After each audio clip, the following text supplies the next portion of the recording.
Hey, Brian, how are you? Long time no speak. Yeah. I know. How are you? Doing well. You still in the city? Yes. How about you? Nice. Yeah, well, I live on the Jersey side, but yes, still in the area. Well, hopefully our paths will cross again sometime soon. Maybe we'll find out about that tonight. Cool. Okay. So I think I'll just kick us off and get us started because I think we've got tons to talk about. And anyways, I feel like this has been a long time in coming. So welcome everybody to the Techmeme Ride Home Experience. My name is Chris Messina. I'm joined by my co-host, Brian McCullough. And today we are joined by an old friend of mine, Mike Mignano, who was the co-founder of Anchor, which was acquired in 2019 by Spotify. And it's funny, I was actually going through some of the old clippings on Techmeme, of course.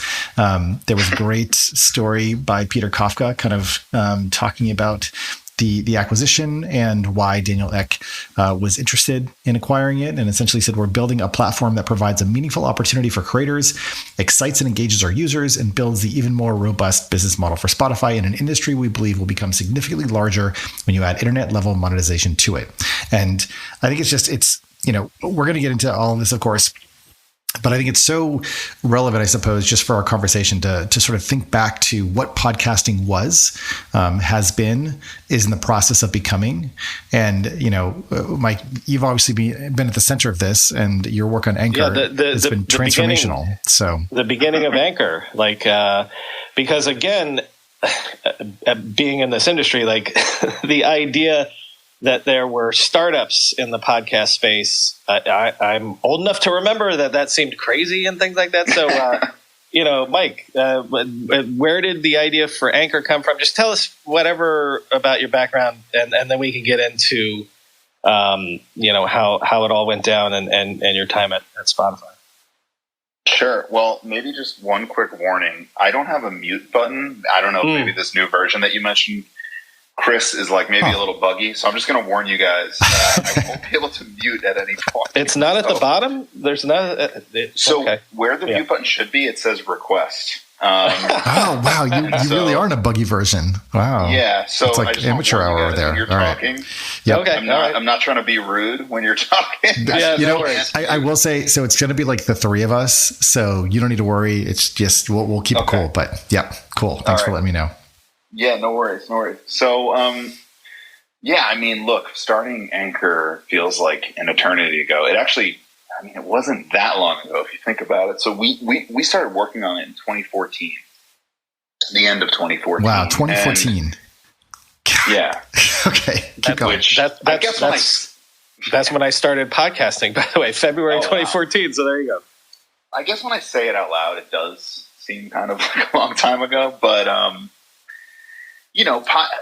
Brian, you're since you're Mike, Anchor was the beginning of podcasting, but it's crazy. Podcasting went way further back than that, right? It really started with the iPod, and admittedly, I wasn't a listener to podcasts back then. I really only became a listener kind of when, I don't know, everyone else did. Can I give a shout out to the people in 2005 that were telling me about the Ricky Gervais podcast? With Carl Pilkington. That's literally the first time I ever heard about it. So 2005-ish, that's how far back. But I'm sure, we could get, what's his face? Dave Weiner on to go all the way back. Yeah. Yeah, I was not listening back then. I probably had never even heard the word. And, I'll admit it. I was one of the probably millions of people that got into podcasts when Serial came out, and I know that's kind of cliche to say, but it's the truth. I heard somebody said, "Hey, you got to listen to this thing, Serial," and I'm like, "What the hell is this?" And it kind of opened up my mind a little bit. I'm like, "Wow, there's this whole other medium for storytelling that I didn't know anything about," and that was that sort of opened the door to the rabbit hole for me. I started listening to a lot of. I was big into sports, a lot of sports podcasts about movies and TVs. I was really into the Grantland network back then, which was Bill Simmons' old network. And so I was at a company at the time called Aviary. Actually, I take that back. I was at a company which everyone knows, called Adobe, which had just acquired Aviary. I had run product at Aviary, and then that company got acquired by Adobe. And a friend of mine, Nir Zickerman, and I were working at Adobe after getting acquired, and we'd both gotten really into podcasts at the same time. And the whole thing at Aviary was that company had started when photos had really started to take off on mobile phones, like Instagram had really taken off. And our whole thing was we wanted to make it really easy for people to take and edit and share photos. We had a photo editing SDK. And this notion of sort of like democratizing creativity was very sort of top of mind for Nir and me, because that's kind of how we thought about the work we were doing at Aviary. And so as we started to get into podcasts, we were like, okay, clearly, as this medium gets bigger and bigger, more and more people are going to want to create these things. Why is it so hard to create them? We had both sort of dabbled a little bit and poked around and tried to see how you did it. And Brian, you were one of the successful few that put up with a lot of the hurdles. And I had no patience for it. I was like, I don't want to buy gear and I don't want to learn audio editing software. I just want to be able to do it on my phone. And that was kind of the inspiration for Anchor. Nir and I were like, well, why can't you just do audio on your phone, basically? In the same way that you can post to Instagram. Exactly. Right, yeah. And so that was, a lot of people don't remember this, or that, they didn't know about Anchor back then. But that was actually the original version of Anchor. It was more like Instagram for audio.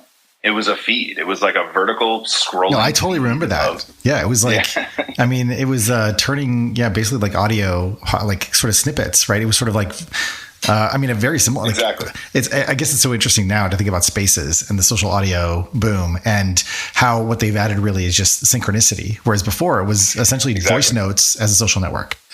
But it is also the ability to hit a button and start broadcasting. Like, again, for sure. to give Mike and Anchor credit, like that's what they saw at the very beginning, which was the insight that I still believe. I think this is true that Anchor launches. What's the terminology? I should. Most new podcasts happen on Anchor right now, or something like that. I can't remember what the metric is. Yeah, it's like a crazy amount. I mean, you could look it up in probably Spotify's recent Investor Day what the stat was, right. But it is by far the vast majority. And I think what you're getting at, Brian, is it's because it's easy, right? It's like, yeah, if you want to talk, you just have the button, rather than again get the expensive mic to do that whole thing. And so I think like we had that insight, but I don't think we knew the right way to act on it. Or we were like, oh, it should be a social network. Like such a naive and basic thought was like, everything's a social network in 2014, 2015. Why shouldn't audio just be a social network? And the cool thing was, and Chris, you said you remember it. I mean, there were a lot of people coming into it. There was definitely interest. Like people wanted to record, which blew our minds, by the way. Like we had no expectations. We had never built anything before. We had never launched anything by ourselves. So people were using it, but the problem was, which was very, very obvious almost immediately, was that the quality was terrible. Like we were forcing people to record effectively voice memos. They were 2 minutes long. There was there were no tools. It was really hard to sort of like drill down into specific topics. And so it was just a horrible listening experience. It was like very fascinating at first as almost a social experiment, but it wasn't a good listening experience. And so despite this sort of initial wave of excitement, it kind of stopped working very, very quickly, like, 8 weeks, let's call it. Wow. Mm-hmm. And so that was sort of like this first insight we had where we're like, okay, well, it's not enough just to give people a button to talk. You actually have to help them sound good. And so we actually scrapped that app. Like we spent over a year building it, and then we realized it wasn't going to work. And, it was a little bit of a different environment back then. I mean, I'm sure you guys, I'm sure know that, the past 2 years in sort of like the venture landscape, it's like it hasn't been hard. Well, up until recently, it hasn't been hard to raise money, like sort of this like infinite pool of venture capital. But back then, I mean, it was scary. Like if your product wasn't working and you hadn't found product market fit, it was like, damn, we're going to run out of money if we don't fix this. And then the company would be over. So we literally just like took that first version of Anchor and scrapped it and went back to the drawing board. Sorry, how big was the team that was working on this? It's probably like 5 of us. Okay. Mm-hmm. And where were you guys based? All in New York. Interesting. Actually, we had one person that was remote, but one block away from my therapist's office. Which, by the way, I need to interject. I need to interject real quick. If longtime listeners will remember, we were on Anchor for a period of time because MG Siegler emailed me one day and was like, "Hey, Brian, go talk to these guys that I've invested in." I came in, talked to Mike, and I think Nir was there too. I don't remember, but so yes, I'm eternally grateful for you guys helping the Techmeme ride home out early on when we needed to to get to fill some ad inventory, and so hopefully we helped you out too at a key time. But yeah, no, you did, and I appreciate it. I mean, yeah, you were. The Techmeme podcast on Anchor back then was honestly probably one of the bigger shows we had that early on. And yeah, it was definitely validating for us and helpful to be able to say, hey, the Techmeme podcast is on here and stuff. So likewise, thank you, Brian, for taking a shot on us. And yeah, so we were right in New York. There were about 5 of us. I think one person may have been remote, 5, 7. I don't remember exactly how many, but on that order of magnitude. And we scrapped the app and we started investing in tools. So tools to add background music, tools to add sound effects, tools to, patch in friends that you might want to talk to remotely like we're doing right now in Spaces, all sorts of things. But it was still a social app. And I should also mention, we weren't even calling them podcasts at this point. Like this was, we had our own proprietary format. Like this was our own thing. Because again, we loved podcasts, but we thought that they were like hard and heavy, and they had baggage, or at least that's what we felt at the time. I mean, you weren't wrong. Yeah, but I think what we realized was there was or what we didn't realize at the time, I should say, is there's so much momentum to podcasts at that moment. I mean, let's think about how you started the beginning of this talk, like. Podcasts. Wow. Like podcasts were this gigantic thing. We were talking about how 2014, they were nothing or whatever. It was so small. Yep. Just think about like how far it's come. Well, but it's also like, think of, I mean, people becoming, TikTok influencers, or TikTok makes it easy. This is the point I want to make. Like if you want to become do a good YouTube channel, there's even more that you have to get good at than podcasting, right? But what the point is for all of this like creator economy stuff is that if you give people the tools to be good at it, which is sort of what TikTok does, there's that cliche that I've said on the show before that like TikTok is not just a social network. It's like the best free version of Adobe that exists, Totally. Yeah. Totally. It's so true. Yeah, you have to give people good tools. And actually that's like, back to my point about like launching the second version of Anchor with tools. I mean, it was literally overnight. We launched that thing and boom, the content was better. Like just immediately night and day difference between the first version of Anchor and the second version of Anchor. Like they sounded real. They sounded like people were doing really interesting things. But the reality was they were just doing this on their phone. They didn't have a studio. They didn't know audio editing software. So that was really cool. That was the first time where I think we learned that we could sort of take an insight from being out in the market and iterate and react and put ourselves in maybe one step closer to, let's call it product market fit. But even in that version, we didn't find it. We didn't find the elusive product market fit because then the problem was everyone was like, oh, these are podcasts. Like what I'm listening to is a podcast. What I'm creating as a creator instead of Anchor is a podcast. But if you remember, I said they weren't podcasts. You had to download Anchor to listen to them. And nobody wanted to do that. Everyone was like, well, why am I going to download this other app to listen to this thing, this one podcast when I could listen to every podcast in the world over at Spotify and over at Apple? This is silly. And so once again... Wait. But how much support did Spotify have for podcasts at that point?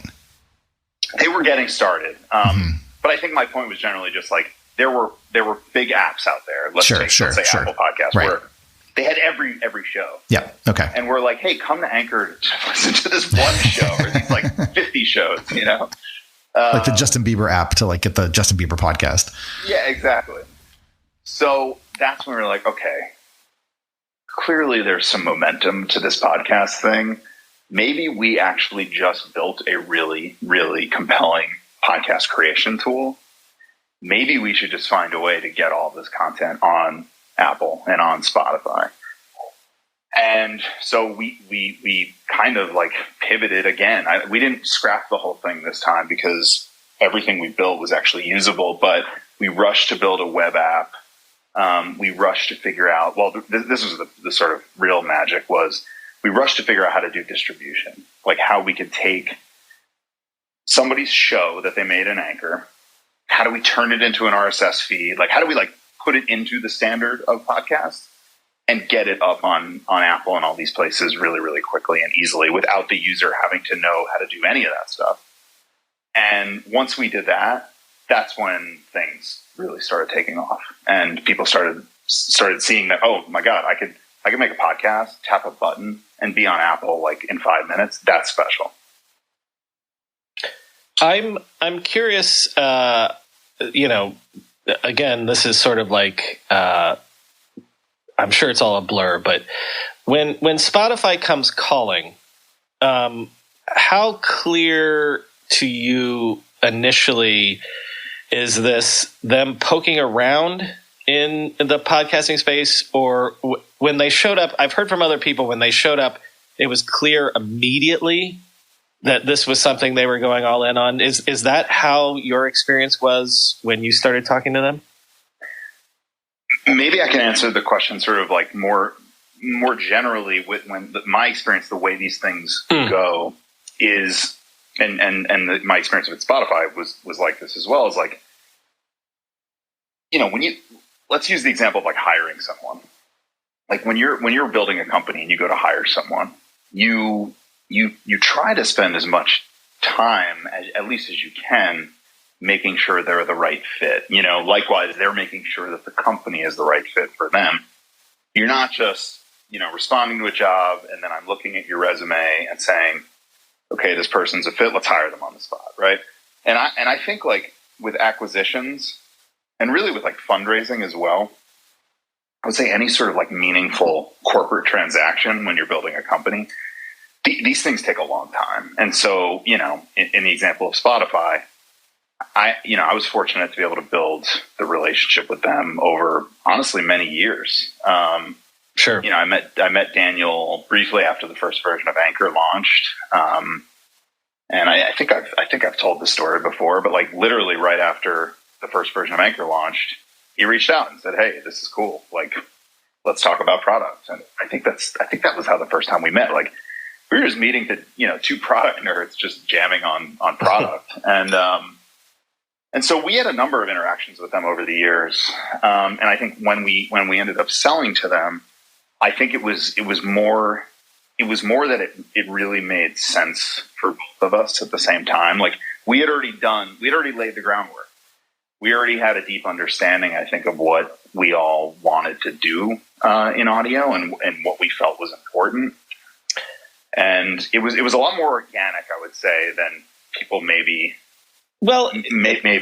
think with these things. That's kind of what I was hinting at, because again, yeah. I can't speak to other people that I know that have been acquired by Anchor. But the difference is, like I've talked to other people in the industry before, and it was all like radio guys. And I'm saying this pejoratively. The radio guys come in and they're going to tell you how radio works and things like that.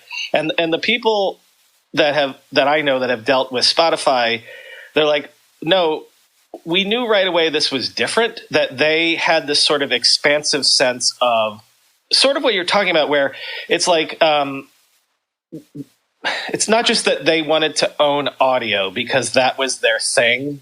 They wanted to own your ears and the app on your phone that goes into your ears and things like that. But it was also that it wasn't like the radio guys that were just like telling you how things were. everyone told me that Spotify always came in and felt more like they were a Silicon Valley company, like a tech company versus a media company. Did you feel that way too? I don't know that I necessarily can compare. Like I don't. Maybe I just don't have enough exposure to like traditional media companies to know. But I guess what I can tell you is like, you know, when you have a startup, the thing that drives you is your mission, right? It's got to be, because you almost have to make the whole, everything you're doing like so crazy and aspirational for it to actually work. Like you can't start a company and be like, hey, I want to build this product and have 1 million users. Like that's just not aspirational enough to motivate you to grind the way you have to actually, like you have to wake up every morning and be like, I literally want to democratize audio for every single person in the world. Like it has to be almost that insane and that audacious.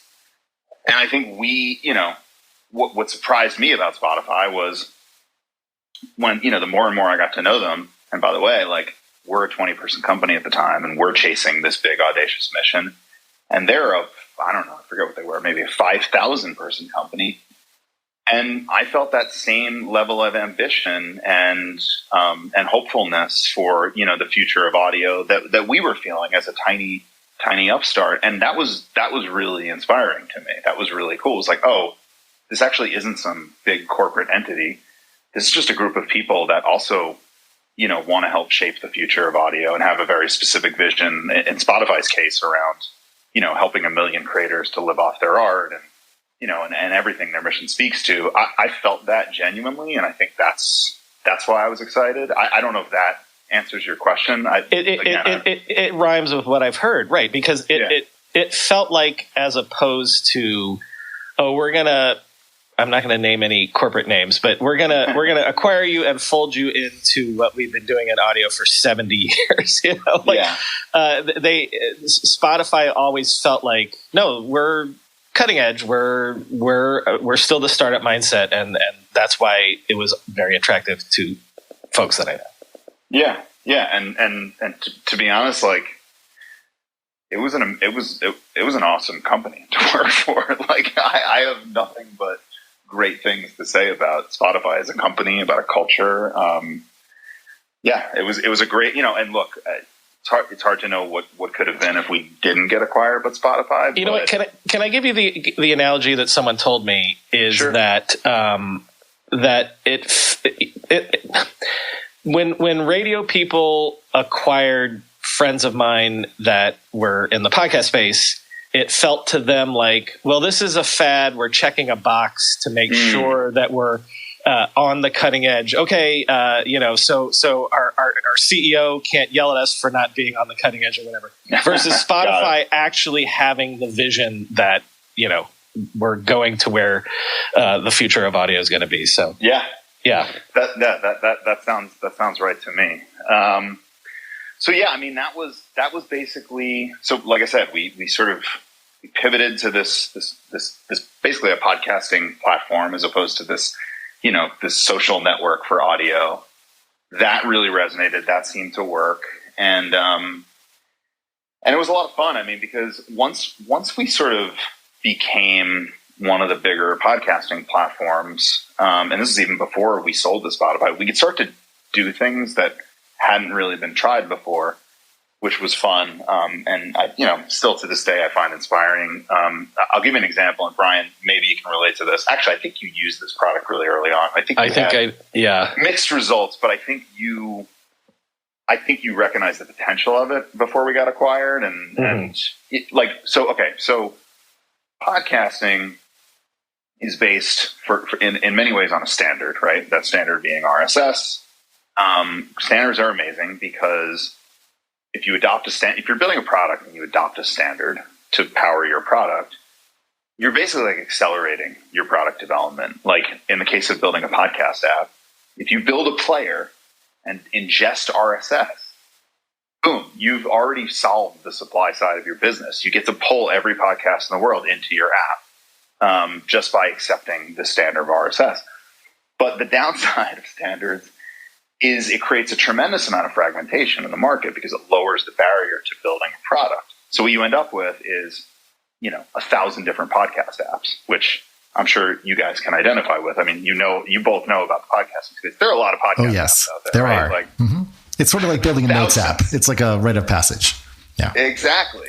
And so, but that creates a bit of a problem, because that means that there isn't sort of like, when you're building with a standard and now you've got all these different products and you've got all this fragmentation, it's hard to build products that benefit and services that benefit from economies of scale. So with Anchor, when we started to amass, a lot of creators on the platform, we actually could for the first time be like, oh, well, maybe we can actually offer like a scaled ads platform for creators, where creators can now, because they're part of this network, and because we can take this network and bring it to advertisers, we can start to offer ads to creators.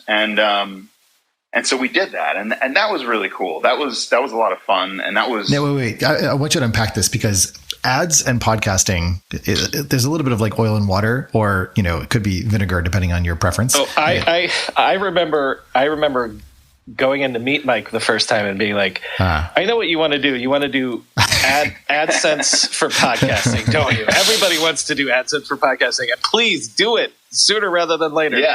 Yeah. Well, so just to be clear, though, my question is a little bit about the flavors, I suppose, of podcasting ads. One where it's read by the speakers, the people who are actually doing the show, versus ads that are, of course, pre-recorded, by anybody randomly and inserted. What do you guys do, if you don't mind me asking? Time and place are everything, especially in marketing. But in today's age of million messages per minute and not enough hours in a day, how do you really catch your target audience's attention? Fortunately, there's a simple way. LinkedIn can help you speak to the right people at the right time. With LinkedIn becoming number one in B2B display advertising in the US, you've got a great advantage. You can stand out against your competitors while nurturing customer relationships and growing your brand. LinkedIn delivers you quantity and quality. Its targeting tools allow you to reach your precise audience down to their job title, company name, location, and more, which means your ads are being seen by those who matter. So it's no wonder companies of all sizes and sectors are using it. Take Main Street, a company who helps venture-backed startups claim tax credits. They increased their annual revenue by $12 million with LinkedIn's marketing solutions. Look, take it from me as a startup founder. Getting immediate marketing results can be the difference between that rocket ship taking off versus your product searching vainly for market fit. Scale your marketing and grow your business with LinkedIn advertising. As a thank you to their customers for helping them grow 3 times faster than the competition, LinkedIn is offering a $100 credit on your next campaign. Go to linkedin.com/techmeme to claim your credit. That's linkedin.com/techmeme. If you're considering a third-party audit like SOC 2 or ISO 27001, then you should be prepared to answer some tough questions about endpoint security. Auditors want to know that you have a system in place to monitor and maintain compliance across your fleet, which means showing that your employees are using things like disk encryption, screen lock, and password managers. If you're not quite sure how you'd go about proving all that, then you need Collide. Collide is an endpoint security tool for Mac, Windows, and Linux devices that does things MDMs can't and gives you the visibility you need to meet your third-party and internal compliance goals. Best of all, Collide doesn't resort to surveilling employees or locking down devices. Instead, it works with end users to resolve issues and relies on their cooperation and informed consent. You can meet your security goals and pass your audit without compromising on privacy. Visit collide.com/ride to find out how. If you follow that link, they'll hook you up with a goodie bag just for activating a free trial. That's KOLIDE.com/ride. I still do host red. I mean, programmatic. It all depends. Like what we're really you've talking done about some programmatic. high level. Yeah. It is programmatic would mean things are sold on an exchange, and like it's sort of like an auction sort of thing, and then like the host doesn't even know. At least for me, I'm working with a network for 70% of our ads, but it's still like it is still hand held and hand sold. So I guess I want to add some flavor, some context for this, because podcast was and even to this day to some degree still is one of the areas that is kind of, I don't want to say the least commercialized, because obviously it's become very commercial, but kind of like when Spotify acquired Anchor, it was like a big kind of like, oh shit, like now this content, which has been sort of like from, of the free and open web where everyone just publishes, out of the generosity of their hearts, now is going to become. What you're grasping at is like, so the way that ads are sold digitally has been since like 2008, 2010 is, again, it's all of these sort of algorithmic programmatic exchanges. And at least for me, and maybe I'm not the biggest podcast in the world, and certainly what Spotify is doing is they're trying to get it to where it is that like you don't have to do anything, you just have to put a little thing in your show, like insert ad here. But what you're grasping at is that podcasting, at least right now, is still largely handheld and like personal relationships and networks and things like that versus algorithms. And maybe Mike has more insight on this than me, but well, I'm teasing out a couple things here, right? So like, and again, I'm not trying to speak on behalf of Mike, but as an observer of Spotify, of the podcast space, of what Mike was doing at Anchor, and also as someone who's worked in open standards, I feel the tension very deeply that he's describing, which is, of course, on the one hand, you want sort of, podcast RSS to be consistent and to allow those, millions of bespoke podcast apps to bloom. And on the other hand, you want to evolve the format and allow for new types of expression, new types of monetization, new types of ways for creators to support what they're doing in a way that might actually break or interrupt some of the consistency of those old formats. And so to me, like, I remember, I'm pretty sure this happened. Although, I have a lot of drinks when I go to South by Southwest, but I know, Mike, you and I met up, I think. We've hung there a few times. Yeah. And I don't remember, I think this might've been, probably after the acquisition or something.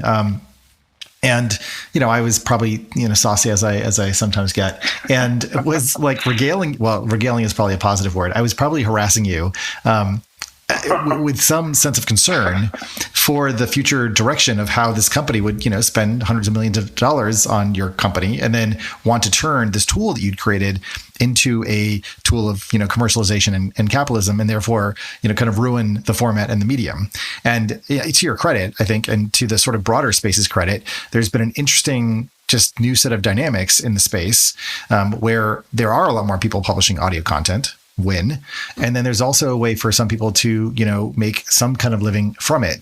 Also kind of a win without it becoming completely horrible, in the way that sort of Google, let's say Google search results, for example, have been overtaken by advertising or sponsored content. It's a mix. It's not perfect, et cetera, but at least it moved things forward. And then you have other formats where you evolve things with Q&A, for example, which is a feature within Spotify where a podcast host can post essentially a poll or a question and kind of interact with their audience in a way that it's non-standard in other podcasting apps, right? So I guess what I'm trying to get you to tease out is that tension between being compliant with the standard versus innovating and doing something new, right? And breaking from the sort of quote unquote tradition, and doing that now with leverage, right? Because now you work at Spotify. Well, I used to, but I'm talking about that moment in time, though. Back then, yes. I'm teasing. Yeah. I mean, look, I don't want to speak on behalf of Spotify, obviously, because I'm not there anymore. But what I will say is, like, with Anchor, when we were doing Anchor, it was really important for us to help creators at scale. Like, it was literally in our mission to help creators. And I'll say, like, Spotify, it's in their mission to help a million creators live off their art. I think in both of those, there's this notion of scale and making sure that what you do is creator first and enables creator choice. And I actually think there is a way. You're right that there's a tension, but I think there is a way to do both. And I'll give you what I think is a really good example of this, not related to podcasts at all, but is related to open standards. So SMS, the messaging standard, right? This is like text messaging, right? And totally. it was invented in the 80s. Mm-hmm. And I think it launched for the first time. I don't have the dates in front of me, but I want to say it's like the late 90s, right? Then it goes through a period where it has to, because again, the standard. It has to gain adoption from a bunch of different handset manufacturers and carriers. It finally gains adoption and scale, I think, in like the either late 90s or early 2000s. Then, by the way, somebody gets the idea, we want to add pictures. But again, once you have all this fragmentation, and the analogy here is the 10,000 different bespoke podcast apps, it becomes really, really hard to do that because, you have to go and you have to convince these 10,000 stakeholders. But they eventually do it by launching a whole new standard called MMS. And that finally launches and gains scale and popularity, I want to say almost 10 years later. So very, very slow product development life cycle, right? Then this amazing product gets launched. It's called the iPhone. And within it's just launched yesterday, 15 years ago, right? Yeah, exactly. Then the iPhone comes along 15 years ago to the day yesterday. And it's such a great product that virtually overnight they have a critical mass of people on it. People on both sides that want to send and receive messages. And I think Apple did a really, really brilliant thing here, actually, where they broke away from the standard, right? They made their own thing, iMessage. Yep. And similar to your point about Q&A for Spotify, iMessage does all these crazy things, right? It does Memoji and audio notes and, 10,000 other features that are completely incompatible with iMessage. But it does something really smart. You can still text someone on Android. And what happens when you text someone on Android, it actually falls back to the green bubble SMS and creates a whole generation of shame. But yes, exactly. So there are probably like crazy things happening underneath the hood there, where it's actually like defaulting back to a different technology, and the person on the other side can't get that rich experience that, let's say, you and I can if we both have iPhones. But it is backwards compatible, and I think that's like a pretty decent analogy for when I think about podcasting and where it's going. How some of this stuff has worked out, right? Like there are all these great features that now exist, like the ones you mentioned, but it is still compatible with RSS. Like when you publish, even to this day, a podcast on Anchor, you're getting an RSS feed. It's going to all the other players. It just might not be the same rich experience. Wait, okay. So I think this is part of the tension that I think is so useful to have you talk about, right? Because on the one hand, you start out with Anchor as a tool that essentially publishes, an open standard, XML and RSS, to represent the podcast as an enclosure.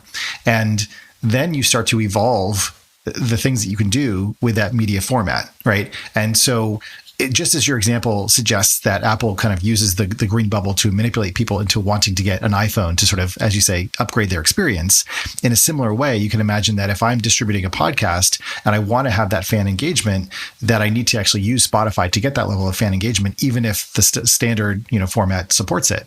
So I guess my question is also, and again, I don't want to get too down the weeds in this because the product side I think is actually a little bit more interesting to me, but the degree to which the things that you were publishing or innovating on at Spotify became sort of open standards or extensions to the podcasting format to encourage others to adopt those new forms of engagement. Yeah, I mean, I think at the end of the day, it was like, how do we continue to deliver on the original promise, which was like, we want to make this really, really easy for people and offer them broad distribution. But how do we also at the same time, like, make the format better? Like, how can we actually push podcasting forward? Because there were a lot of limitations. I mean, this is why we shifted to a tools business, right? Anchor. I mean, we want, think back to the first version, and then the second version, we make this new format, all these tools, like, wow, we built this really cool, like, proprietary format, but oh wait, nobody can consume it because it's not being distributed over RSS. Right. So yeah, it's a really, I don't know, it's a really interesting tension. I actually think maybe we're getting a little bit ahead and a little off topic, but like, I think there's potentially a dynamic with Web3 that ties into this. Chris, you and I so we're about to go there. We're about to go there, and I am setting this up, but I know Brian had something to jump in on this, and then we'll talk about that. Cool. Okay. I'm not afraid to interject real quick, not about products, but about the business, because there's a lot of podcasters that I know in the audience right now. So let me just ask you this one real quick. Okay. So like there's somebody that I know that a few years ago were like, I want to become a influencer, a media brand, and they wanted to launch on YouTube. And I told them not to do it, do podcasting because you're under, you're the captain of your own ship. And sure enough, this person is right now experiencing problems with the YouTube algorithm changing. At the same time, what they said to me 3 years ago was, well, Spotify is just going to do the same thing to audio that YouTube has done to video. And listen, I was, early in blogging, and I saw, the ads go to the basement, where you used to be able to get the fact that I can still get $30 CPMs in podcasting is amazing to me, given what I saw happen to the ad rates on the open web and things like that. So what I'm trying to get at from a business perspective as a podcaster, how do you feel, having worked at Spotify, having helped them sort of go in this direction? Do you feel like what you're talking about, open standards, embracing open standards and things like that, is Spotify in danger as podcasters? Are we in danger of them capturing the commons like has happened to other things in the broader web? Or is podcasting and audio different? I think that's a really hard question to answer, because I think you're sort of posing that there are only two answers. Like you're like, is it yeah. Are they doing this? Or are they doing I did only give you two options. And I actually think, if I were to look at YouTube, I can't say that it's black or white. I think that there are a lot of people out there, a lot of YouTubers that have made a lot of money and have had their lives transformed by being able to create on YouTube. That might be a whole other podcast episode. That question. Well, okay, so let's switch to Web3. Sorry. Well, hold on. Okay. I want to just wrap up sort of the experience at Spotify, because I feel like we've dug into certainly the early part, and some of the interesting tensions with some of the innovation around podcasting. And I think what I would love to understand a little bit more of is just kind of maybe just an insider view of Spotify as a company. It's one of those companies that a lot of people talk about, but sort of as a media conglomerate, because they don't quite know how to relate to some of the culture, or it's hard for me to imagine what it's like to work at a place like Spotify, given that I suppose it's a little bit more like YouTube, in that it's closer to creators, it's closer to media, it's closer to culture. And so, having worked at Google, and then also, YouTube to be sort of, down the road in San Bruno, the culture of Google was very different than YouTube. So what was it like for you coming from New York to go to Spotify, to have come in through an acquisition, right? So you had your own kind of little mini culture and kind of entrepreneurship, and then to join this larger thing. What was that transition like for you, and sort of how did that change and evolve over the years while you were there? Yeah, sure. So, back to the point about we spent a bunch of time getting to know each other before the acquisition. One of the reasons I was excited to actually do it is because I felt like we had similar values. Like, if you literally took Anchor's core values at the time and put them side by side with Spotify's core values, they weren't the same words, but they were kind of saying the same things. Mm-hmm. And again, I spoke about the mission earlier, which were also pretty similar and very rooted in helping creators. So I felt good about, and by the way, obviously spent a lot of time with people and felt that they were actually living and representing the mission and the values. So that was encouraging. And then when I got in there, I found it to be true. Mm-hmm. I guess a couple things I'll say. So one thing that I found to be really cool. So in the earlier part of my career, I worked in the music industry. I worked at Atlantic Records, and the thing I felt about that label, it's a really, really old record label. It's like what were you doing there? One of the original. What was your job? So I actually started there as a web developer. So all right, let me go a little further back. I was a CS grad, computer science. Came out of school, coding, engineering for some consulting firms. Didn't like it. Decided that I didn't want to be an engineer.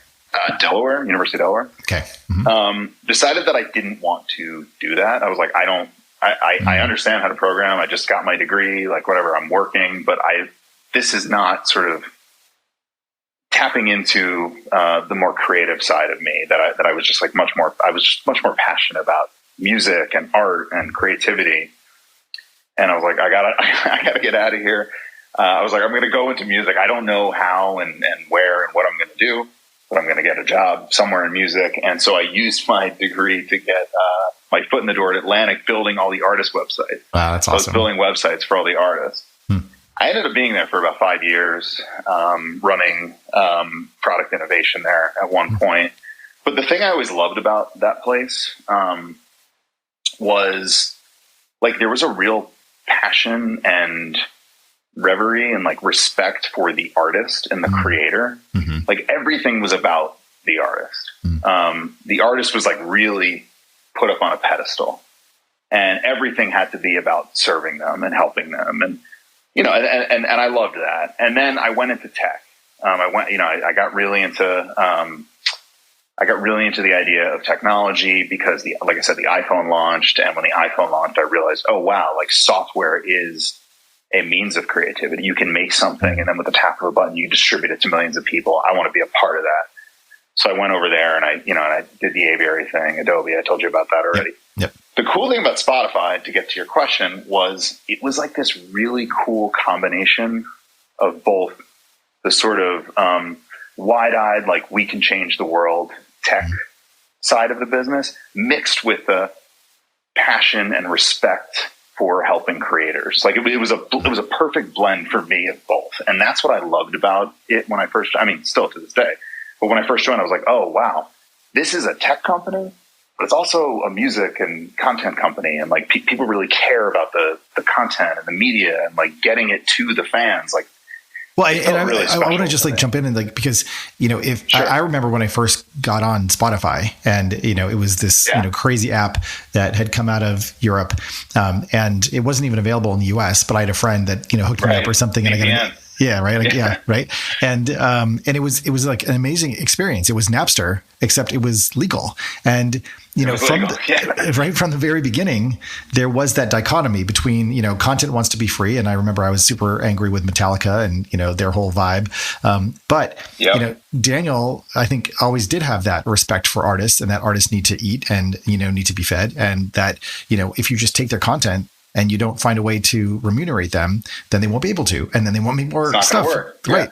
So I just want to like sort of put the listener kind of back into the mindset of where this stuff came from. And I find it so interesting that there's so much angst about, and I think it's valid, you know, in some respects. And I don't know what when you try to democratize things in such a way, I don't know how the economics ultimately even out, but in the sense that Spotify does pay artists. Some, of course, will argue that it's not enough, but it's more than Napster. And so there's some argument to be had there. But so I guess I'm just sort of wanting to build upon your premise and the credibility of the suggestion that even though it comes from a tech kind of background, which is kind of all about automation and kind of, you know, reducing the human element, that actually wasn't part of Spotify's kind of origin story, at least as I read it.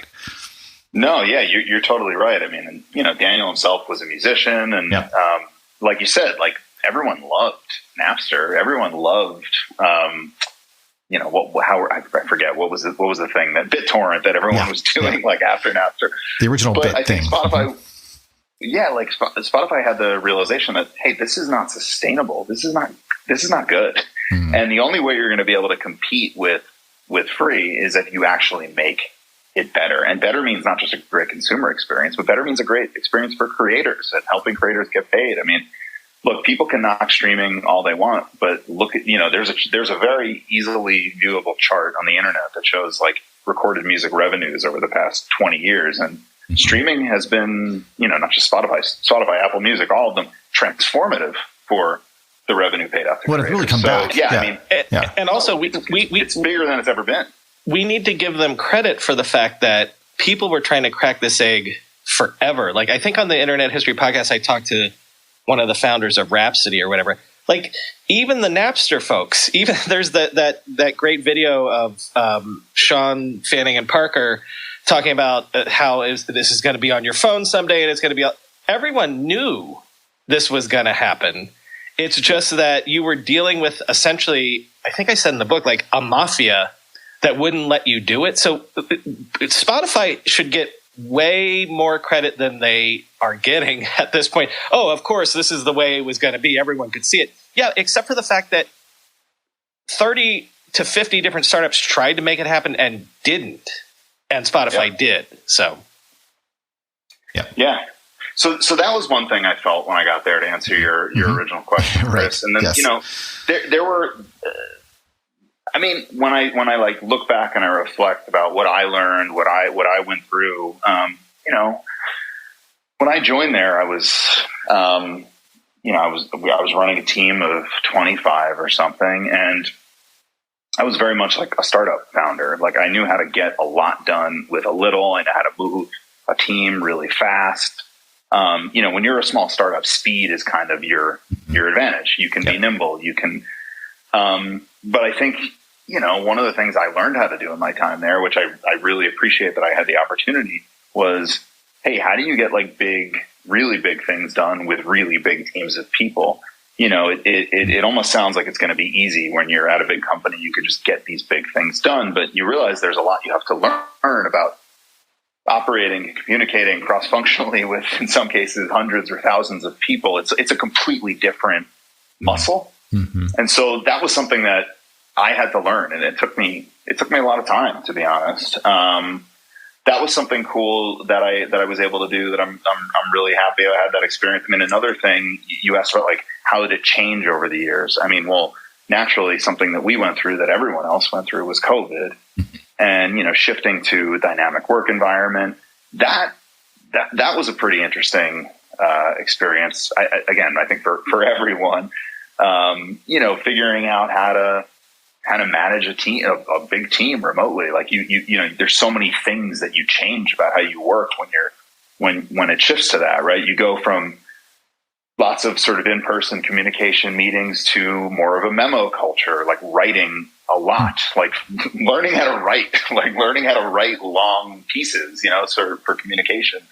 Lots of, Now, one thing that Spotify has internally is its own employee podcasting like tools or capabilities. And I don't know specifics about it, but, in the context of remote work, I'm curious, like you're talking a lot about writing and, words in that sense. Was there any kind of audio element to this as well? Or was it totally separate? There are some employees that have podcasts, and I think I've used them as a way to communicate more broadly. That's not something I did. Okay. I think I focused more on trying to write more like long form. So actually, Chris has been kind enough, for the listeners who are listening, Chris has been kind enough to read this like long piece that I wrote that I'm not. I may or may not publish. I see. That's kind of where that came from. Mm-hmm. Yeah, like I never wrote like that before I worked at Spotify. I think working at Spotify and going through COVID was a thing that helped me to be a better communicator, I think. Mm-hmm. The other thing, again, and I don't necessarily think this is unique to me, or to Spotify, but working and managing a team remotely, I mean, it teaches you how to be extremely intentional with your time, right? Because you could just sit on Zooms all day long, 100%. And that could burn you out. So, I don't know. I mean, I learned a lot, and I definitely had a great experience. So why like I guess I was going to say why did you leave? And I want to make sure we have time to get into some of the Web3 future of media stuff too. So yeah, sure. What brought about that decision? Yeah, I mean, look, I have lots of interests. I've always been a person that has my hand in multiple things. And I've gotten really into angel investing. I've really enjoyed it. And, my whole career has been about trying to empower people. So when I was at Atlantic, I view that as like on a very, very small scale, helping a small number of people to be creative. Aviary was very much about helping people be creative, but on a much larger scale with the photos and the mobile editing. And then Anchor obviously is about helping people be creative. I have actually really enjoyed over these past couple of years working with startup founders, because I loved being a startup founder. I feel like I learned a ton. I feel like, I feel like occasionally I may actually have something I can be helpful with. And so I had this opportunity, which I can't I can't share specifics of yet, unfortunately, but I have this opportunity to do it full time. And I said, you know what? I've been doing Anchor for 8-9 years. The team is in a great place right now. I think the team has never been better. I think the strategy is in a great place. I think Spotify is in a great place. Let me try something new, because we only get so many years to do interesting things in our lives, and just ready for a new chapter. Shopping for new clothes can be time-consuming and stressful. Why not let Stitch Fix do all of the work for you so you can spend more time doing the things you actually love? It's easy and fun to get started. First, take a few minutes to set up your Stitch Fix style profile, answer a few questions about what you'd like to wear, what you don't, and how open you are to trying new styles. Then, Stitch Fix's expert stylists will go to work finding items exclusively for you. Every piece is handpicked for you and is unique to your style, size, and your budget, making it the best way to discover clothes that make you look and feel your best. Stitch Fix will send you 5 pieces to try on at home. Keep what you love and send back what you don't. Shipping, returns, and exchanges are easy and free. Plus, there's no subscription required. Try once or set up automatic deliveries. There are no hidden fees ever. Sign up for Stitch Fix and get the season's latest pieces for women, men, and kids. Sign up today at stitchfix.com/ride to get $20 off your first purchase. That's stitchfix.com/ride to get $20 off your first purchase. Limited time offer. Purchase within 2 days of sign up. There are all different sizes of businesses. Big business, small business, that awkward growing phase business, the running this thing from my garage business, and the OMG we can't hire fast enough business. Wherever you are in your business journey, HubSpot's powerful but easy-to-use CRM platform grows with you. It lets all of your teams work together seamlessly, whether that's just you and your roommate or colleagues across multiple time zones. Grow better with HubSpot by connecting your people, your customers, and your business. Learn more at HubSpot.com. Got it. That makes sense. Okay. So I'm not going to assume that you went to Andreessen Horowitz, although they hire everybody these days and they seem to employ 10,000 people. So I'll leave that as speculation, but talk to us about the future of media as you see it. As you're leaving Spotify, obviously, Anchor is this great tool that you've used to kind of democratize. One of the things that people talk about, of course, is product market fit. But I think that there's a whole other aspect of this, which is not just based on kind of economics and money, but it's also sort of content and medium fit. And I think, right. So in some ways you kind of took what people were already, likely going to be doing with voice notes and voice memos and phone calls and things like that. And you used that medium as a way to sort of broadcast out to a broader unknown audience, unseen audience, where you didn't, it's funny when I was working on the Sharebox on Google Plus. One of the things that I always was thinking about was sort of thinking about the audience and whether you knew who you were talking to or writing to when you were creating a new post. And this is a problem, of course, that Twitter has to solve and Facebook had to solve. But, when you send an email, you start by thinking about who you're actually sending the email to, and then you write the email. Whereas in social media, you start with a post and then you think about, well, is there an audience for this? And do I need this to be private or is it public? And so in a similar way, I think you did the same thing with audio content. It was sort of like, let's allow people to create that audio content, and then the audio content through the internet, it'll find its audience. But let's talk about, the future of media when it comes to all the stuff that's been going on with Web3, and just maybe lay out some of your thoughts about where we're at and where this is going to go. Sure. So I should caveat all this by saying, I am by no means a Web3 expert. There are lots of really, really smart people on the internet writing lots of think pieces and well, even if we step back from whatever Web3 or how we define it might be, right? I think you have a unique perspective where you can almost kind of take away all of the assumptions or baggage, right? Like you did with RSS, and say, where are things where there's still friction?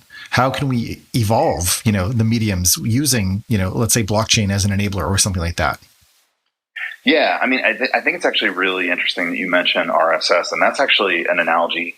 I've been thinking about Web3 and RSS as an analogy quite a bit, and I'm actually interested to learn more. Maybe one of the things I hope comes out of this is, if there's somebody that's listening that knows Web3 really well, and when you hear what I'm about to say, if you have thoughts on it, please let me know. I'm trying to learn and be smarter on it, but so I love the promise of Web3 of decentralizing data, right? Data portability. Like one of the big promises of Web3 that I find fascinating and great is that my data can live on and your data and all of our data in interacting with a platform can live on a decentralized blockchain that belongs to no one, right? It's not belong to the big corporation. Yep. It doesn't belong to the big corporation. It belongs to no one. It's just decentralized, which means it can follow me wherever I go.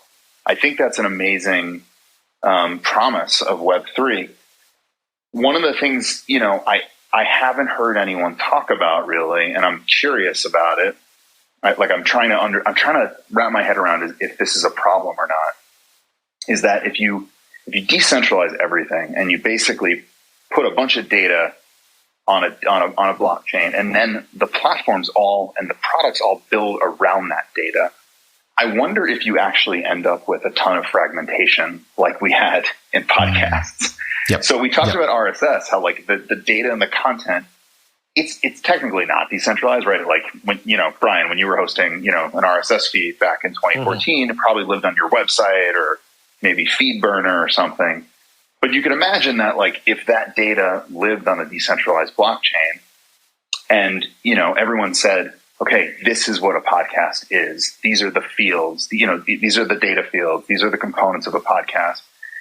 You probably get the same thing that we saw with RSS, where you get these, thousands of bespoke podcast apps that you mentioned, Chris. And now imagine that happens for literally everything on the internet, right? Like every type of media, whether it's a song or an album or an article or a movie or a film or a TikTok style video, whatever. Do you just end up with basically a ceiling for the level of innovation that can happen? Because everyone has to conform to a standard. Right now, any product that needs to be built has to conform to a standard, and it's impossible to build anything that goes beyond that standard because there won't be any support for that on the blockchain. Are you talking about sort of about like the staleness of formats? Exactly. Sort of like, okay. Mm-hmm. Exactly. That's kind of exactly what I'm talking about. Like, I wonder if 15, 20 years down the line, if we stopped evolving formats with, the GIF format, which is how Brian pronounces it, in 1989 when that format came out. Yeah. Or if we stopped with SMS and we didn't get to MMS, right? Because it was all on the blockchain, then it becomes this massive coordination problem where trying to upgrade the formats is actually a huge headwind. Okay. Mm-hmm. Okay. I want to push back real quick. On GIF or GIF? No, well, yes. Remember, every time I do that in a story, I pronounce it both ways every time just to cover my bases. He wants you to be guessing. I know. You're guessing.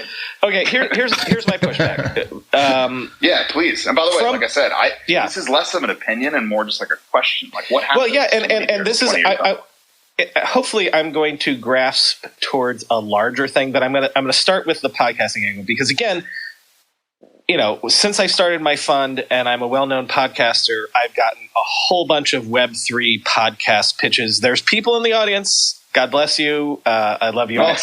That and please reach out to Mike because apparently, even though I might have not worked with you, he clearly is thinking about things right now. But for podcasting, the Web3 thing, I've not heard anything that makes any sense to me because, again, this is where I make my living, and there's nothing that anyone's ever pitched me that's like, oh, my God, that's going to make my life easier. That's going to make things better. And what you're talking about is the portability of things. Like, in a sense, podcasting is still the dream of the 90s alive because, as we've discussed, I was able to take my RSS feed to Anchor and away from Anchor. Like, it's almost – yeah, that's true. It is almost like – what's the thing? You like the portability, so because how people are like, well, you can always host your own website, you can always host your own email server and things like. No one wants to do it, but I don't know that it's that. But so, and also, I'm going to bring up the Mark Andreessen thing on Tyler Cohen's podcast, where Tyler was literally asking him about how Web3 could make podcasting better. And Mark was like, well, because no one's going to tell us what to say. No one's going to tell us what to say already. Right. So now let me frame it this way. I haven't heard a pitch, and I've heard dozens of them for Web3 and podcasting. Nothing in the sense of well, put it on the blockchain. Does that make it better? It doesn't. However, what you were sort of hinting at, which is, but would that sort of portability that I just described be better for other mediums, right? Where they have been captured by these platforms that don't let you take your stuff and go somewhere else. Yeah, I think the trade-off is going to be portability versus innovation, right? Like, sorry, Chris, it sounds like you were about to say something.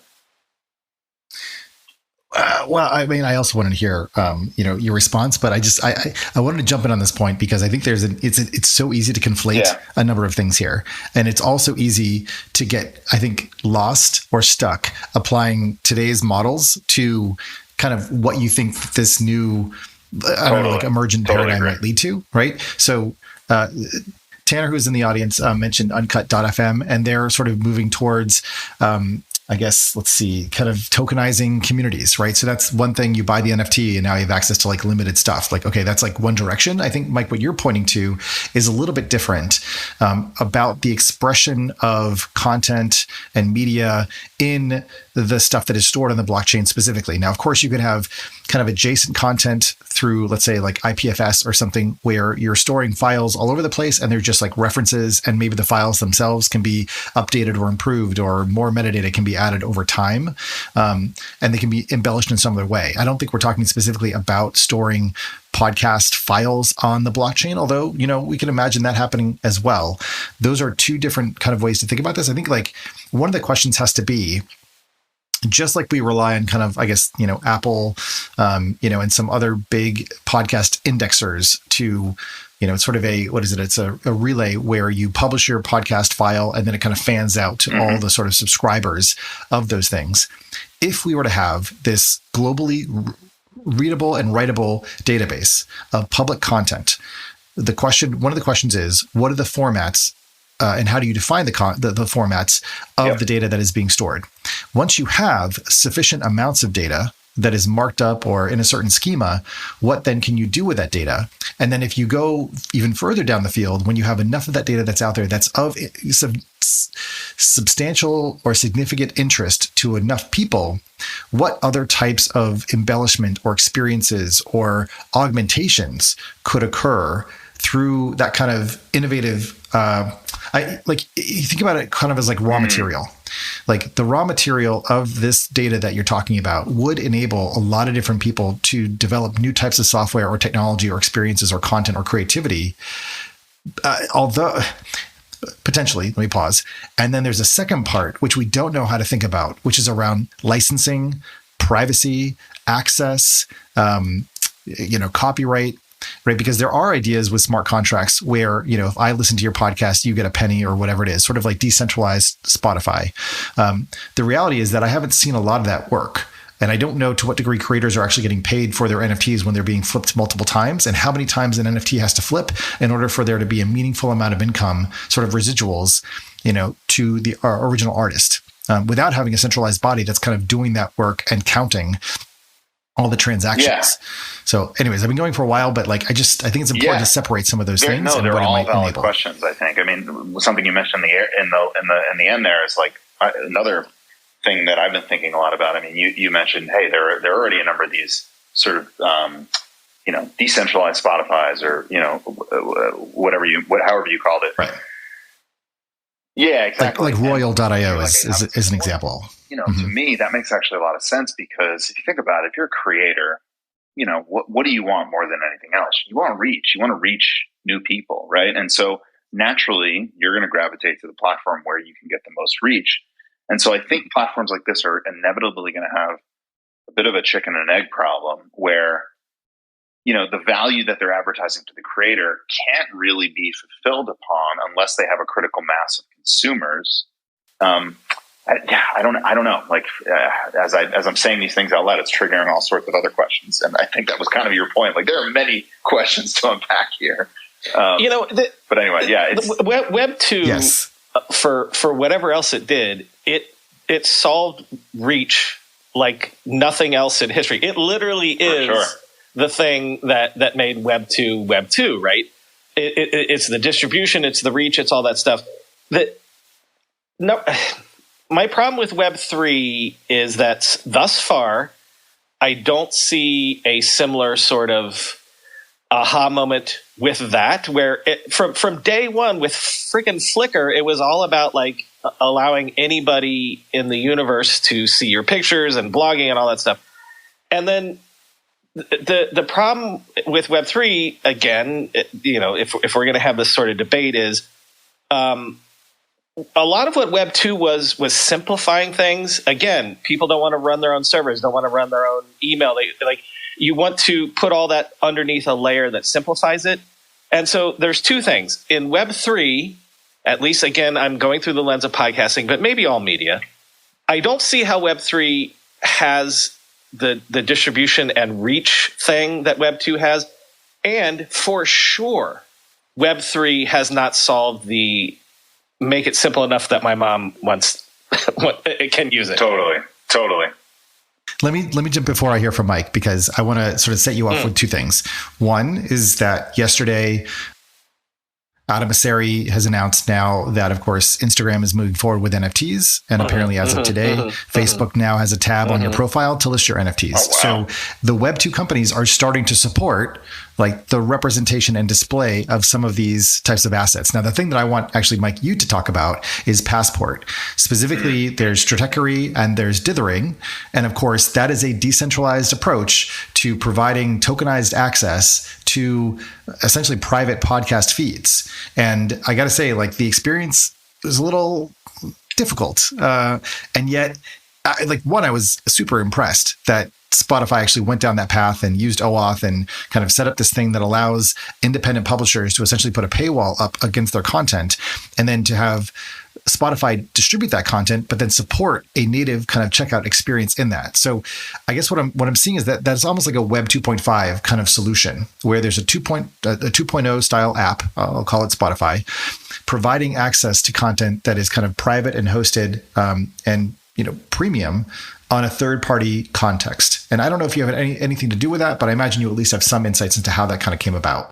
I think it's super relevant to this discussion. Actually, it's an interesting reference that you bring up. I mean, what that is doing, and what Ben Thompson's Passport does, is it's kind of exactly what we're talking about with Web3, right? He's basically saying like the identity of the user is detached from the platform, and it can move from platform to platform. So if you're listening on, if you want to listen or read on stratechery.com, great. But then if you want to go listen on Spotify, great, you can listen there as well. And that's the part of actually when I hear this proposal for Web3 and media, I get super excited. I'm like, oh my God, this makes so much sense. Like now I don't have to worry about having these siloed identities and these siloed pieces of personal information locked up in these centralized databases. It can just sort of travel. But again, like as more and more of the actual media starts to end up decentralized as well, I just keep coming back to this fundamental question of, okay, well, what is the 15 to 20 year implication of this? Like, does the format basically get stuck? And do we just end up with these sort of like dumbed down versions of media that can't evolve at a certain point? That's my concern, that I just don't know if anyone. It's sort of, it becomes like satellite junk, right? Like space junk. Essentially, the debris of the first era of Web 3 will be all this shit from all these NFTs that are stupid and dumb, that people put there and paid $200 in gas fees. And we're going to go back and be like, wow, this is what we chose to put there? Like a bunch of butts and whatever, Yeah. I mean, not that that's a problem. I mean, it's the internet all the way down. Exactly. Yeah. So I mean, is there an area of this that you're interested in like working on? Obviously, I know you can't sort of reveal what you're specifically going towards next, but I'm generally a person that gravitates towards consumer facing products, right? Like Brian, I think it was you, Brian, that said like, what's the thing that like my mom, or, if this thing is not ready for my mom to use. I actually think about that with Web3 all the time. I'm like, my mom wouldn't know how to do any of this stuff. Like I have a friend who was texting me a few weeks ago. She's like, I'm trying to buy an NFT. I'm like, I cannot figure this out. I cannot figure out how to set up my MetaMask wallet and like buy the ETH on Coinbase and then transfer. Like, so I think until problems like that get solved, I don't think a lot of this technology is ready for prime time. I tend to gravitate towards consumer products that are stupidly easy for people to use. Aviary, I think, was that kind of product. It was like anyone could do this. Anchor is obviously tries to be that in a way, or at least in the beginning, that's what we were really going for. Like, hey, anyone can start a podcast. So I'm really attracted to products like that. I mean, I'll give you an example of a product that I love. Let's see, like Universe. Have you seen the Universe?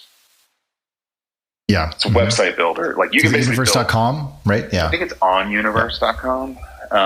Okay. It's basically like the domain, Squarespace, but on your phone. Like, you can make a fully feature-rich website. It's like blocks. Yeah, exactly. I love things like that, like, because I think they lead to new forms of creativity. They lead to people doing things that they previously weren't able to do. They, in many cases, create new markets, right? Like, I think in many ways, Anchor sort of expanded the market of podcasts. I'm interested in other products that can do that. I'm also, Chris, you and I were texting a little bit about this. I've recently become fascinated with this notion of encryption being like a consumer-centric feature. And here's what I mean by that. Unpack that. Like, explain your thoughts about that. Here's what I mean by that. Obviously, encryption has been around forever to various degrees, and in all different types of applications at different sort of places within the stack. But I feel like it's moving up to almost like the consumer layer, or like the presentation layer, where it's actually something the consumer cares about. And I'm trying to figure out why that is. And I have a suspicion. I think it's sort of rooted in this growing distrust of institutions in society. I mean, this is more anecdotal, but I feel like more and more every day I see more of my friends using Signal. I don't know if it's the same with you guys or in your circles. Yeah. Like, I'm talking to more and more people on Signal or in encrypted WhatsApp chats. And if you ask any of these people, I don't even know if there's a specific fear they could pinpoint. It's like, I'm sure they don't think, the government's watching them, or they're going to be hacked, but it almost feels like some hedge towards the future, right? Like, what might happen in the future? I mean, that's a little bit of privilege, because people have been afraid of people listening in all the time. It's just that I'm with you, because I'm hearing more people talk about VPNs for their. I'm just a middle class person with a house and some kids, and I want a VPN. And like, even 2-3 years ago, because VPN advertisers are huge on podcasts, like, I always felt like no one wants this. And now I feel like that's one of the things that has become mainstream, 100%. And then something happened over the past week. I don't know if you guys saw it, but I was fascinated by it. With the Supreme Court, or? Well, yes. I mean, obviously that happened, right? Which I thought was absolutely horrifying and terrible. But then what happened as a result was, there's an app called Stardust, which is, there's a big category of women's health apps that help women track their periods, their menstrual cycle. This app Stardust, which is an end-to-end encrypted, privacy first period tracker app, shot up to number 1 in the App Store. Like, literally the number 1 app in the US. And again, back to this notion of, growing mistrust of institutions. I don't know, like, I'm seeing all these things happen. This VPN thing that you mentioned, Brian, Signal, Stardust, the app go to number 1. It feels to me like encryption and privacy is going to be at the forefront of a lot of consumer products over the next couple of years. So I think this is a super interesting direction, right? Because on the one hand, there's this enablement that encryption offers, which is a type of, privacy, right? And privacy, to some degree, is the ability to be let alone in some contexts. And the interesting thing about the democratization of media means that now you have the ability to publish publicly in which anybody in the world could see or hear what you have to say. The problem with that, though, is that there is an extreme context collapse that happens as a result of that new capability. And so the judgments or the cultural mores or the laws or other types of prohibitions that exist in other places that don't apply or are not relevant to the place where you happen to be now suddenly make you vulnerable to be judged or critiqued, or to be vulnerable to those types of evaluations that make sense perhaps in other contexts.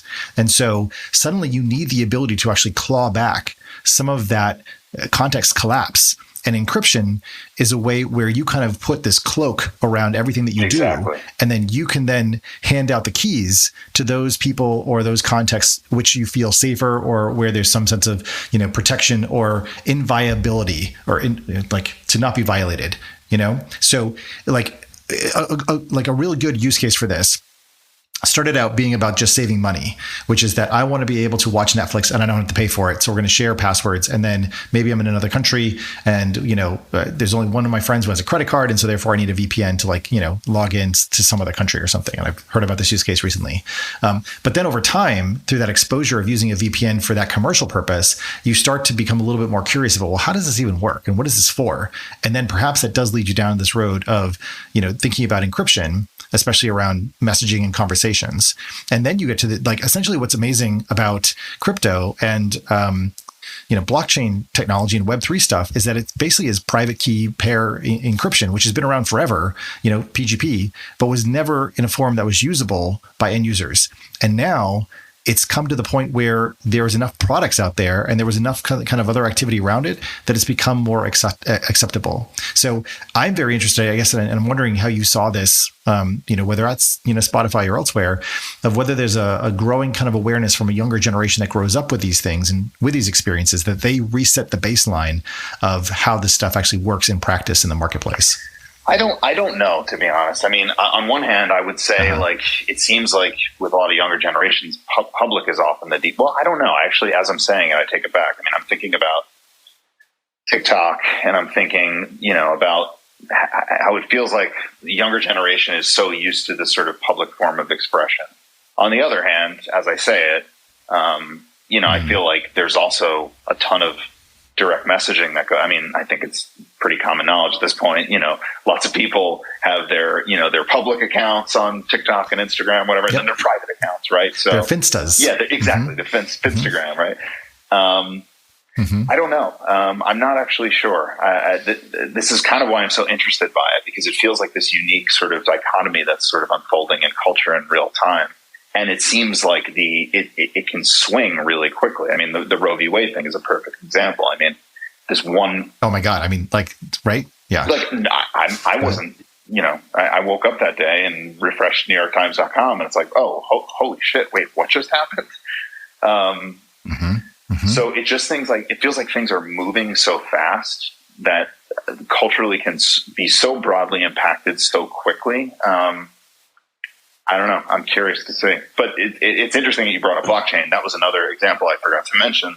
There are obviously people in lots of places in the world where it's actually not easy to send money because of, government oversight, or, it's hard to get access to financial institutions. And Bitcoin can be an incredibly liberating thing for people because of the anonymity that goes along with it. Obviously, that has downsides as well. And I'm sure people in the U.S. are using Bitcoin for all sorts of nefarious reasons, but there's also clearly a lot of potential for it as well in other countries as well. So, imagine having one extra day every week, more time to cook healthy meals, work on that novel, or just binge some really good reality TV. Now it's all possible with ClickUp, the productivity platform that'll save you 1 day a week on work, guaranteed. ClickUp began with the premise that productivity was broken. There were too many tools to keep track of, too many things in entirely separate ecosystems. There had to be a more productive way to get through the daily hustle. ClickUp is the one tool to house all your tasks, projects, docs, goals, spreadsheets, and more. ClickUp is built for teams from 1 to more than 1,000. It's packed with features and customization options that no other productivity tool has, so you can work the way you work best. Whether you're in project management, engineering, sales, marketing, or HR, ClickUp has easy-to-use solutions that create a more efficient work environment. Join the more than 800,000 highly productive teams using ClickUp today. Use code RIDE to get 15% off ClickUp's massive unlimited plan for a year, meaning you can start reclaiming your time for under $5 a month. Sign up today at clickup.com and use code RIDE. Hurry, this offer ends soon. Constant Contact is a digital marketing platform that helps small businesses and nonprofits of all sizes build, grow, and succeed. With email marketing, contact management, industry-leading list growth tools, social media ads, and more, Constant Contact helps small businesses connect with customers, find new ones, and sell online, all from one easy-to-use platform. They've been trusted by millions of businesses to help improve their marketing. With a 97% deliverability rate, you can rest assured that your customers and potential customers are getting the right message at the right time. With a simple interface, Constant Contact's easy-to-use platform makes contact management easier than ever. Their list growth tools help you find a bigger audience fast. Lead generation landing pages, text to join, and social media ads are proven to grow your list and drive engagement with your brand. With thousands of integrations, you can sync Constant Contact's tools with the tools you're already using. Powerful automation tools help you send the right message to the right person at the right time, every time. To start your free digital marketing trial today, visit ConstantContact.com. That's ConstantContact.com. I don't know. There's a lot to unpack here. But it's all pretty fascinating. I know, Brian. I want to ask Brian, one more question for us. By the way, Okay. Michael, we should probably let you go since we've been going way longer than an hour at this point. No problem. This is fun. Yeah, all good. Let me. This is for both of you. This is poking at something. Charlie Warzel had a piece that was very critical of Web3 this week. I don't think I mentioned it on the show, but one of the things that was in the piece that stuck with me was a Web3 founder who said that I'm going to quote, and I realize there's a pattern here. I keep making things that people don't want. What am I building things people won't use for free? About Web3 and the idea that, will my mom use this and things like that. I'm curious, and again, this is for both of you. Is the tokenization sort of the thing that has fucked Web3 in the sense that if you come out with a product and you look for product market fit and you look for traction, that has to come from the end user. And then you had all these projects over the last few years that have tokens and the tokens take off. So people think that there's traction. And so that like the token and all the ancillary things around these Web3 projects fooled founders into thinking that, oh my God, we're going to the moon, everything. But you didn't actually pay attention to the product. Do you know what I mean? I'm just curious what you think about that. The idea that, because again, if we're in a winter again, obviously good things come out of winters and whatever, but like go back to basics and build something that people want to use. Right. I was going to say, like to Mike, like if you restarted Anchor today, how or would like Web3 and tokens help you with a cold start problem? I don't think it would today, if I'm being honest. Oh, interesting. Okay. Well, I'm talking about actually in 2014, but okay. No, I mean, well, even if we started it today, like even if it was 2022 and we started Anchor again, I don't think it would. I mean, because again, like we went through this with RSS, and I actually found it to be problematic. I found it to be great and problematic at the same time. And so, if Web3 would basically be another version of, effectively, let's just call it sort of an open standard. I know it's a little bit more nuanced and different than that. Again, like I keep coming back to this notion of like, you hit this ceiling in innovation and product development. So I'm not sure that it actually would help us. I do think the point you make, Brian, is really interesting. Like, it was your point that we just came out of this bull market where people were going absolutely nutso for anything crypto. And therefore, like getting involved with any project meant you could just by default effectively be speculating on the token that was associated with it. And in many cases, just start making money because you're working on these projects. Is that your point? And that now we're going to this winter. Well, and it fooled people into thinking like, look at all of a sudden, right? Our market cap is $5 billion because of our token, right? Versus, did you get that because people are buying your product, because people are adopting your product, right? So the incentives for building products during this crazy crypto boom was just pure coin speculation. Well, it was almost, hey, let's build something of value.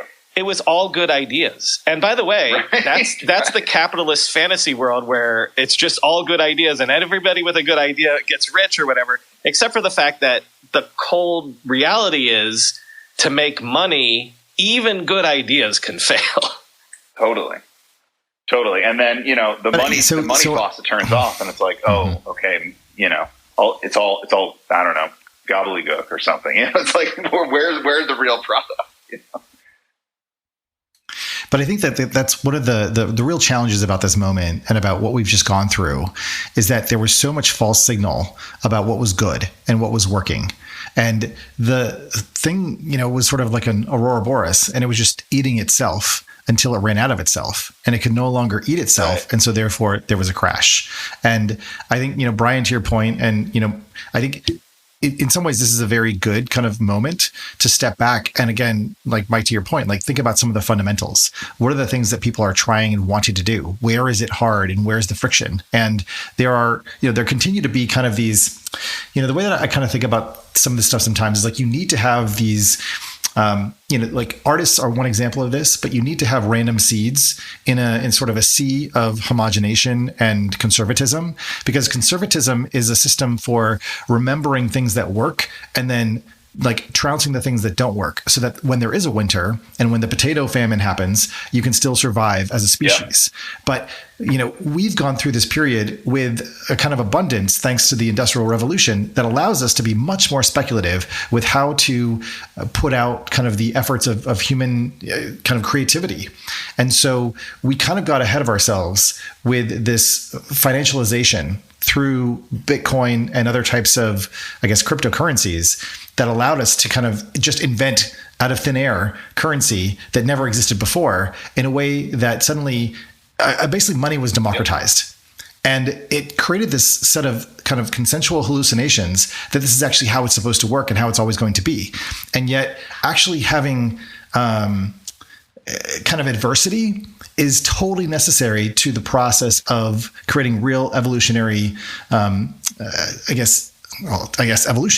So I guess like what I'm sort of just imagining is like how putting economic motivation for getting people onto these platforms distorted a lot of founders or creators' sense of what was working, as opposed to people being intrinsically drawn to something for something that is much more innate and personal, which is, culture and art and a lot of the stuff that, the mediums that we were talking about are necessary for. So if we think about what the content of the medium of money is, it's just capillary movement. It's the sort of movement of energy. Whereas creating things that are interesting and impactful, that's sort of like the next wave that I think has to come from this, that's enabled perhaps by some of these crypto things, but is not the thing itself. Well, maybe one great outcome then of what is happening right now, right? It's all sort of washing away. Maybe that as a constraint will force people to really focus on the really powerful and beneficial use cases of Web3 that do provide new types of value. In other words, maybe this is a good constraint for creativity inside of Web3, and like really forcing people to identify like what the true benefits of it are. Totally. All right, Mike, we're going to stop there. Where can people follow you? And if they want to figure out what you're up to next, when do they get a little hint about that? I'm at Mignano, which is my last name, Mignano, pretty much everywhere. Here on Twitter, I don't know, anywhere else. LinkedIn, Instagram, whatever. When will they find out? Soon. Sometime soon. Stay tuned. Well, we will have to have you back when you come out with that and when you've figured out the whole purpose of Web3. Yeah, this is awesome. Thank you guys so much. So great to reconnect for the first time in years publicly. Exactly. Yes. Right? Yeah, it's good to talk to you again. And excited to find out what you're about to do, because I think you have a very interesting perspective and insight on some angles here. So thanks, Brian. I appreciate that. And you guys do as well. This is a really, really thoughtful and fun conversation. Appreciate you guys having me.